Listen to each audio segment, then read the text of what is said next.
मेरे बच्चे को मौत के घाट उतार देते। मेरी गाड़ी रोकी गई, 50-100 कम से कम मुसलमानों ने मेरी गाड़ी पर चुपड़ गए, पथराव करा, ब्लैंक गोलियां चला रहे हैं कट्टों से। हमने देखा जब कश्मीर फाइल मूवी देखी थी ना हमने, तो हमारा खून ना खोल गया था हमारा उस टाइम।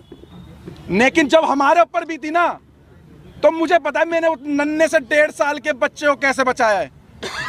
मैं मर जाता, मेरा बच्चा मर जाता, या मेरी वाइफ मर जाती, अगर भगवान मेरा राम अगर मुझे बचा देता ना, तो मैं इस देश के संविधान, इस देश के कानून को साइड में कर देता। अगर मेरा बच्चा मर जाता, जहां पर इस देश का संविधान हमारे बच्चों को और हमारे परिवार को, सनातन को नहीं बचा सकता, जहां पर ये पुलिस आर्मी और हमारे देश को नहीं बचा सकती, आईपीसी धारा ही नहीं बचा सकती, जहां पर पुलिस वालों पे गोली चल रही है, जहां पे बड़ी बड़ी अधिकारियों को मेवात जैसे एरिया में डंपरों से कुचल दिया जाता है, तो वहां पर इतनी बड़ी यात्रा हो रही थी, 1 से 1.5 लाख व्यक्तियों की, सनातनियों की पूजा करने जा रहे थे, आराध्य करने, अपने आराध्य भोले शंकर जी की। तो वहां पर आर्मी कहां गई, आपकी पुलिस प्रोटेक्शन कहां गई?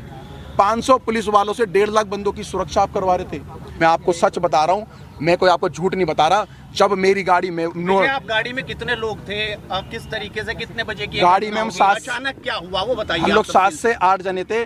जैसे ही हम लोग बरगली चौक वाले रोड पे जैसे ही हम लोग आगे की तरफ बढ़ते हैं, तो हमें दिखता है कि कुछ लोग बाइक के पास खड़े हैं, 6-7 बंदे बाइक ठीक कर रहे हैं।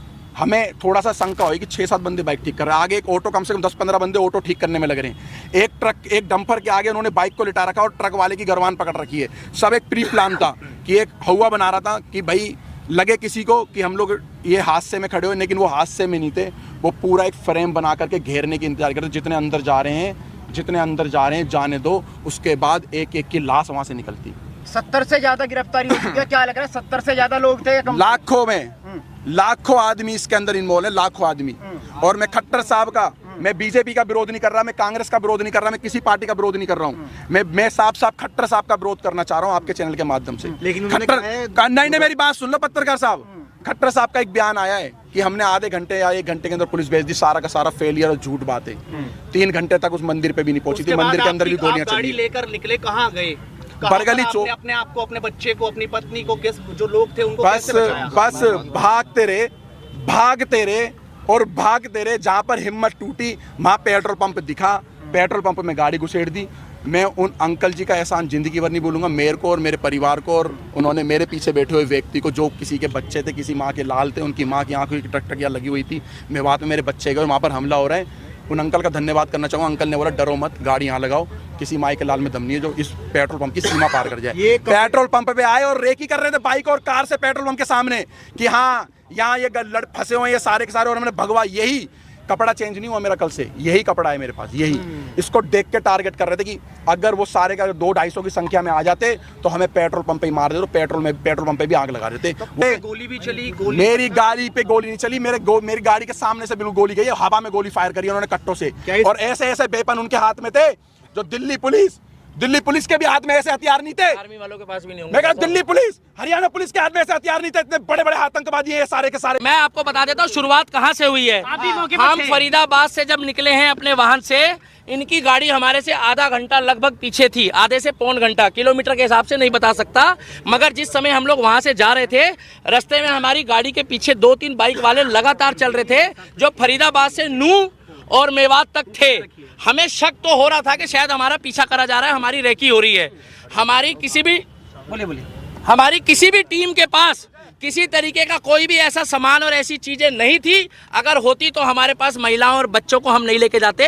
केवल शोभा यात्रा थी, जो पिछले कई वर्षों से वहां पर शोभा यात्रा चलाई जा रही है, और शोभा यात्रा में जल चढ़ाया जाता है, पूजा पाठ करी जाती है, और उसके बाद उन मंदिरों से अपने अपने स्थान वापस जाया जाता है। मगर वहां पर जिस तरीके से भीड़ थी, सबके कानों में छोटे वाले वो ईयरबड लगे थे। हमारी बाइकों के साथ भी जब हमारी बाइकें रुकी है, कुछ काफिले में 4-5 गाड़ियां रुकी है, हमारी गाड़ियों के साथ एक बाइक वाला रुक के गया है, जिसने ये बताया है, वहां पर सबने देखा है कि कुछ लोग यहाँ भी रुक गए हैं, भेजो।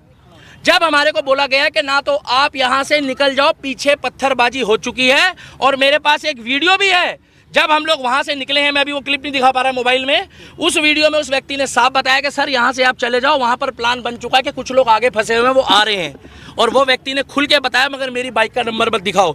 दूसरी बात यह है, हमारे आसपास से पत्थरबाजी हुई है, वहां पर बुजुर्गों ने चलाए हैं, महिलाओं ने चलाए हैं, सबसे बड़ी बात यह है कि ये बच्चों को पहले टारगेट करते हैं, छोटे बच्चों को आगे लाते हैं जिससे उनकी जमानत हो जाए, उनको जज के आगे पेश करके ये दिखाया जाए कि ये एक बच्चा है, ये बालक है, ये भावनाओं में आकर अपनी सुरक्षा में फेंकना शुरू कर चुका है।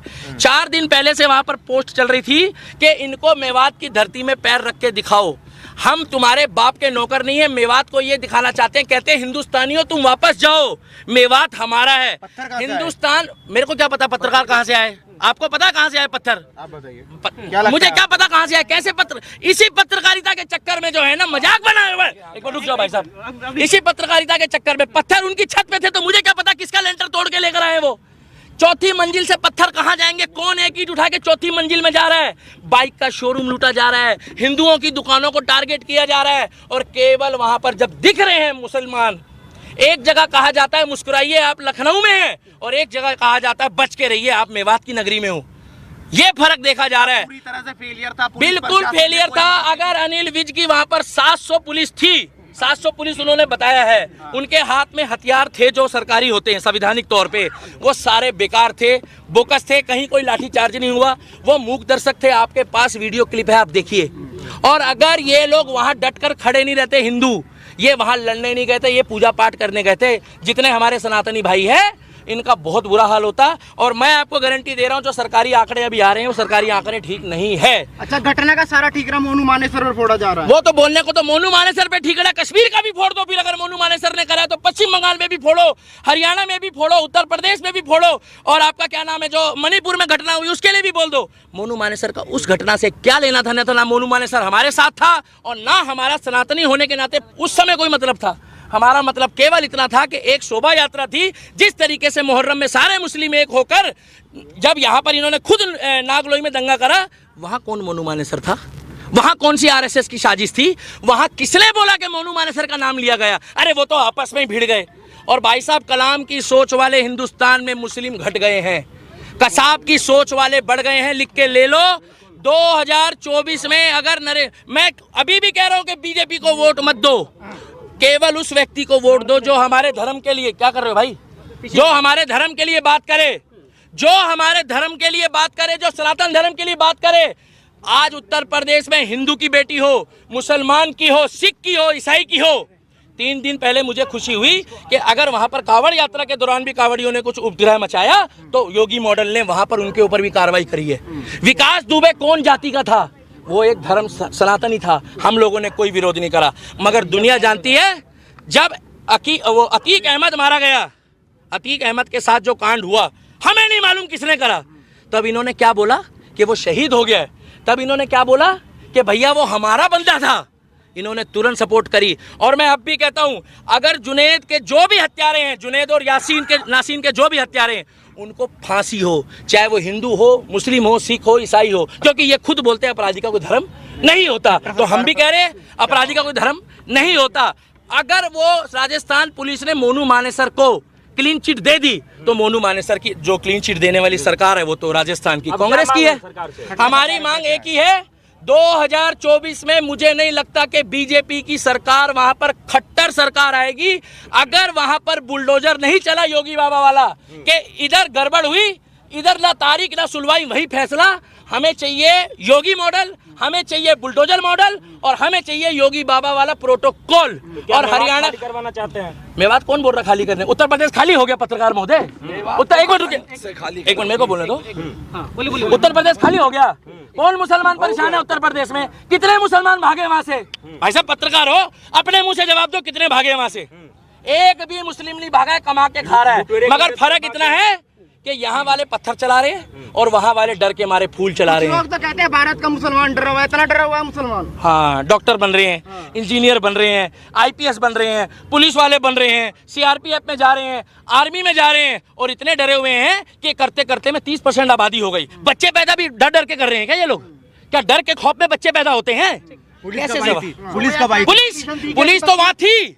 अरे कैसी बातें कर रहे हो? पुलिस तो हमारे सामने थी। हाँ। ये पूछो कि और बल कब आया है? कब आया? और बल जब आया है जब वो वहाँ पर पूरा माहौल खराब हो चुका था। हाँ। जब वहाँ पर लोग मारे गए, वहाँ पर, एक मिनट लास्ट बात बोलना चाहूंगा, 2024 में हरियाणा वालों हाथ जोड़कर सुन लो, सभी एडिटर को कह रहा हूँ, डॉक्टर, इंजीनियर, प्रोफेसर, आईओ, जज साहब, जो मेवात में हुआ है वो मेवात फाइल बनने की तैयारी कर दी थी इन लोगों ने, उसमें कुछ छोटी मोटी खामियां रह गई। वहां पर आज भी खेतों में हमारे हिंदू भाई पड़े हैं। मैं हाथ जोड़ के कहता हूं उनका रेस्क्यू कर लो। आज की पोजीशन में भी अगर रेस्क्यू नहीं करा तो कल तक वहां से बहुत खबर आएगी। और 24 में जो सरकार चुनोगे, हमें कोई मतलब नहीं बीजेपी को वोट मत दो या मत दो, निर्दलीय को जिता देना, मगर जो हमारे सनातन धर्म और हिंदू धर्म की बात करेगा केवल उनको जिताना।